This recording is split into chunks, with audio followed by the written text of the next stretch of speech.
2 fois par semaine, à la mission locale de Chambéry, c'est la braderie de l'emploi.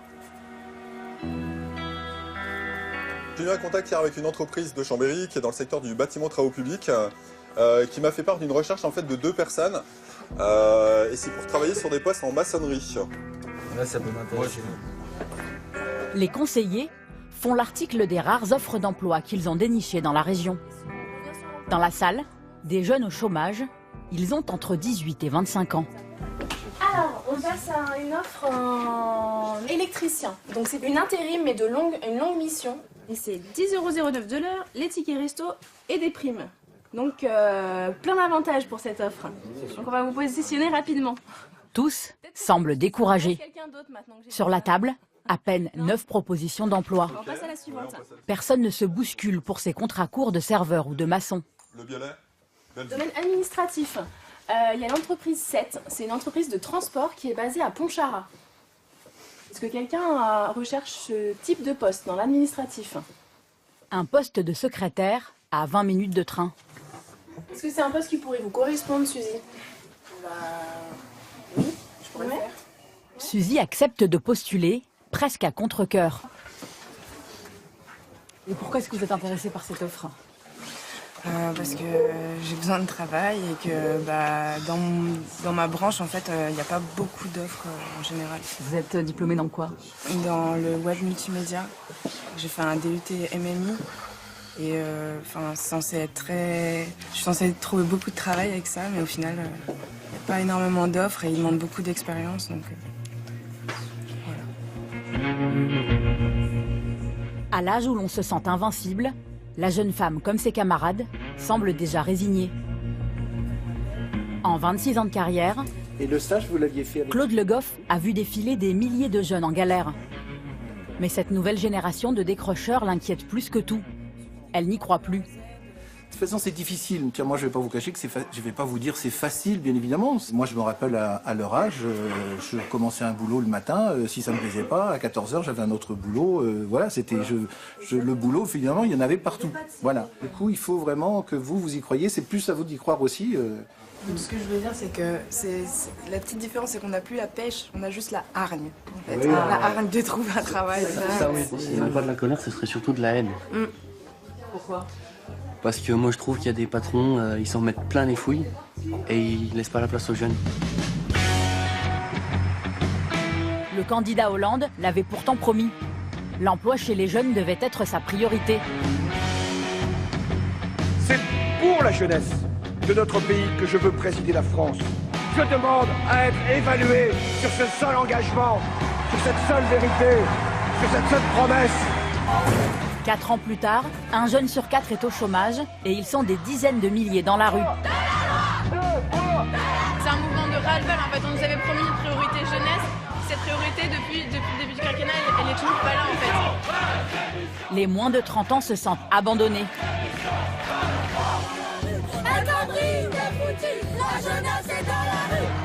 Sur les réseaux sociaux, un mouvement est né.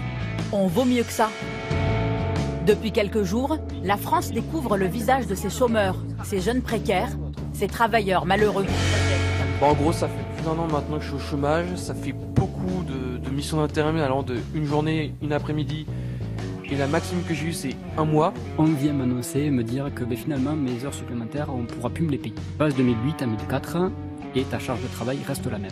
Raconte-nous ce moment où on s'est mis à te parler comme à un gosse. Quand ta recherche d'emploi elle est devenue humiliante, ou que tu t'es rendu compte que ton CV, en fait, il te servait à rien, par exemple. Salaud.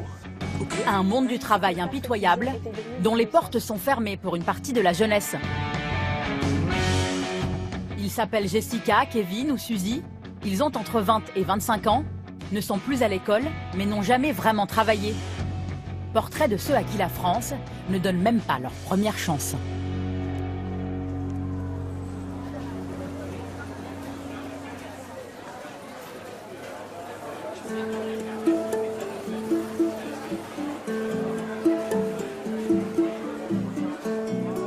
Jessica a 22 ans et un seul rêve, devenir coiffeuse. Problème, elle s'est découvert cette vocation sur le tard. Après avoir enchaîné pendant des années des petits boulots comme femme de ménage ou babysitter, Elle ratisse depuis 3 mois les salons de coiffure de Chambéry. Bonjour. Elle espère décrocher une place d'apprentie. Bonjour, excusez-moi de vous déranger. Je recherche un apprentissage en coiffure. Bah écoutez, je vais vous faire attendre 2 petites Mais secondes, bien le sûr, temps que je finisse mais avec bien la sûr, dame, et puis je excusez-moi. suis à vous. Je suis à vous. Pour la première fois de sa vie, elle veut apprendre un travail. Le 15, merci beaucoup. Bonne journée. Bonjour Madame Michel. Bonjour mademoiselle. Vous allez bien? Chouchouter les cheveux des clientes et recueillir leurs confidences, Jessica s'y voit déjà. Allez vous installer, vous inquiétez pas. Alors dites-moi, comment vous avez déjà fait de la coiffure ou pas? Oui, du coup, j'ai fait un stage donc chez Sancho D'accord. Coiffure pendant 3 semaines qui s'est d'ailleurs très bien passé. D'accord. Donc ils m'ont appris. Donc au début, j'étais au balayage et au petit café. D'accord. Ensuite, Normal. je les ai aidés. Voilà, tout à fait. Bah écoutez, Je laisse mon CV. Ouais, je vais récupérer votre CV. Sauf qu'on m'a souvent dit que j'étais trop âgée, donc. Oui. Alors je ça c'est continue vrai, de c'est chercher. vrai que c'est un petit peu, ça fait un petit ça. peu barrage, faut reconnaître, Oui, parce que c'est sûr. voilà, il faut quand même avoir un certain chiffre d'affaires pour pouvoir. Les employeurs bénéficient de réductions d'impôts s'ils emploient des apprentis de moins de 18 ans. Jessica a déjà déposé une 50aine de CV, mais le verdict est violent. Merci à vous. À 22 ans, elle est déjà trop vieille pour la coiffure. Au revoir, merci. Au revoir.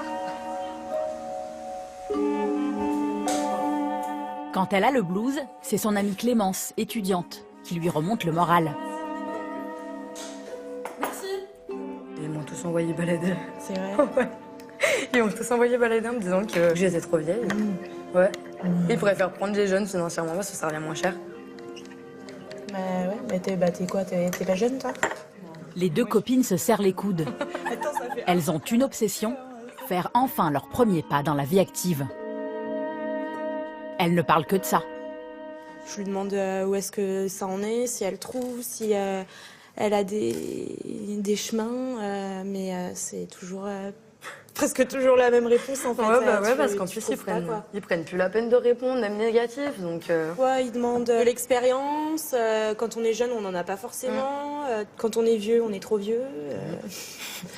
Ouais, c'est pas évident. C'est un peu l'ambiance est un peu morose quoi. Je trouve les gens sont un peu abattus. J'ai l'impression.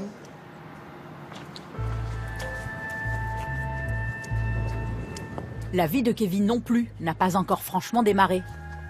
Il a 25 ans, a quitté l'école après le collège. Depuis, il rame pour trouver le moindre job. Il survit grâce à la toute nouvelle garantie jeune. 460 € versés par l'État. Kevin est à 2 doigts de retourner vivre chez ses parents. Pour l'instant, il est hébergé gracieusement dans ce petit 3 pièces où vivent 4 de ses amis. Ça va, ça va. Hein. Mais fin mars, ils devront tous quitter cet HLM. Alors je vais vous faire visiter si vous voulez. La salle de bain. Bon là, j'ose pas trop ouvrir parce que c'est un peu le boxon. Voilà. Et la chambre de mon colocataire et sa compagne qui est juste ici. Kevin n'a jamais eu les moyens d'avoir son propre appartement. Oui, bonjour madame. J'ai vu votre appartement en location sur le Bon Coin. Mais aujourd'hui, il n'a plus le choix. Cet appartement. Voilà des semaines qu'il écume les petites annonces pour se trouver un toit. D'accord. Mais dès qu'il se présente, ça coince. Alors moi, je vais vous expliquer un peu ma situation. Donc pour l'instant, je n'ai pas d'emploi stable. Je suis dans un dispositif qu'on appelle la garantie jeune. C'est un dispositif de l'État pour aider les jeunes à chercher du boulot. Et il y a une location de 461 € qui tombe par mois. Vous préférez un garant ou c'est possible sans garant? Oui, ce serait mieux d'avoir un garant, ça, c'est sûr. D'accord. Kevin compte sur les aides au logement pour payer son loyer. Mais aucun propriétaire ne lui fait confiance. D'accord, ok. Merci, au revoir. Merci, au revoir. Boum. Le jeune homme ne travaille en moyenne que 2 petits mois par an. Madame, monsieur, actuellement à la recherche d'un stage pour découvrir le métier de vendeur commercial dans l'automobile. Alors pour retrouver une activité, il est même prêt à faire un stage, n'importe où. Je souhaite me reconvertir dans le métier. Mais sans diplôme, sans formation, le jeune homme est dans l'impasse. On m'a répondu que j'avais pas d'expérience dans ce domaine-là et que ça les embêtait un peu. C'est ça aussi qui met un peu la haine, c'est que quand on n'essaye pas ou quand on donne pas la chance, on peut pas avoir d'expérience là-dedans. C'est ça qui met la haine surtout. À 25 ans, en panne d'avenir, Kevin est en train de sombrer.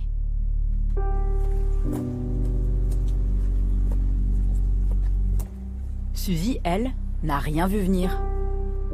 Bac, études supérieures, elle a tout fait comme il fallait, mais ça n'a pas suffi. Aujourd'hui, elle vivote avec moins de 500 € par mois, des aides de l'État. Les jours de pluie, elle s'autorise à prendre le bus, mais depuis peu, elle fraude. Le ticket à la journée, je crois que c'est 2,40. 2,40 € par jour pour ouais, c'est trop, quoi. C'est trop. S'il y a les contrôleurs, j'essaierai de jouer sur la corde sensible. Enfin voilà, ils savent tout ce que c'est la galère, j'espère. Pourtant, il y a à peine 2 ans, elle en était sûre. Son bac plus 2, un DUT de graphiste, allait lui ouvrir les portes de l'emploi. Elle avait même décroché le stage de ses rêves. Elle créait des affiches dans cette société à Aix-les-Bains. Ah, ça va être trop bizarre de revenir là. 3 mois de stage, la jeune étudiante était brillante. Elle avait trouvé sa voie. Ça me rappelle plein de souvenirs, hein. Les confections d'affiches, d'enseignes, le vectoriel, la découpe vectorielle sur stickers, les chenillages. Je me rappelle de tout. Ça aurait été bien que je continue là-dedans. Vous n'aviez pas possibilité de l'embaucher? Non, on n'a pas assez de charge de travail pour pouvoir embaucher pour l'instant. On ne peut pas mettre en danger la société en embauchant des gens et puis en plombant les bilans, quoi. Malheureusement, il y a une réalité économique qui fait qu'on est obligé de faire attention. On voit bien que les patrons, ils peuvent pas embaucher, on leur en veut pas individuellement, quoi. On en veut presque au gouvernement de pas les aider plus pour les motiver à nous prendre, quoi. Depuis ce stage en 2014, rien. La jeune femme de 22 ans n'a plus jamais travaillé dans sa branche, malgré son parcours sans faute. Je croyais qu'à peine j'allais sortir du DUT, il y allait avoir plein de patrons qui allaient me vouloir et que je serais peut-être même la meilleure de ma promo. Enfin, j'étais pleine d'espoir. Hein, Et aujourd'hui? Mais aujourd'hui, je me rends compte de la dure réalité et que y a pas assez de place pour tous et qu'il faut qu'on se crée notre place, qu'on l'invente, quoi, parce qu'elle n'existe pas, quoi. Suzy est issue d'une famille modeste. Ses parents ne peuvent pas l'héberger. En attendant d'avoir son propre toit, elle a trouvé refuge chez les parents de son amoureux. Elle a l'impression de s'imposer. Elle n'ose même pas déballer ses affaires. Tas de fringues. C'est quoi, là? C'est le tas que j'ai ici, parce que c'est pas chez moi, quoi. Je squatte total, donc c'est un gros sac de rando avec pas mal de fringues d'avance. Dedans, j'ai des lingettes, du shampoing, des médicaments. Pas de travail, pas de logement. Tout ce que je peux avoir besoin en dehors de... Toute une vie qui tient dans 2 gros sacs. Suzy est sur le point de décrocher. Ça vous angoisse un peu, ça, d'être SDF à un moment, que c'est quelque chose qui vous angoisse? Non, en fait c'est ça qui me tue, c'est que les gens, ils voient que je suis au bord d'être SDF, mais moi, j'arrive pas à percuter parce que justement, ça me paraît tellement improbable que j'en sois là, quoi, que je préfère même pas y penser, quoi, parce que... j'espère que j'y arriverai, j'en serai jamais là, quoi, parce que dormir dehors, c'est quand même pas drôle, surtout en hiver, j'espère vraiment que ça m'arrivera jamais, quoi. La solution pour Suzy, c'est peut-être de quitter Chambéry. Dans la région, c'est le choix qu'ont fait quelques-uns. S'installer là où il y a du boulot. Ils en ont fait un mode de vie.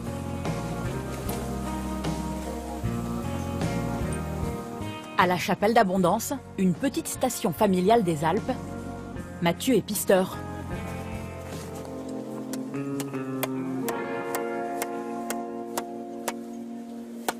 Le boulot de pisteur, c'est essentiellement la sécurité des pistes.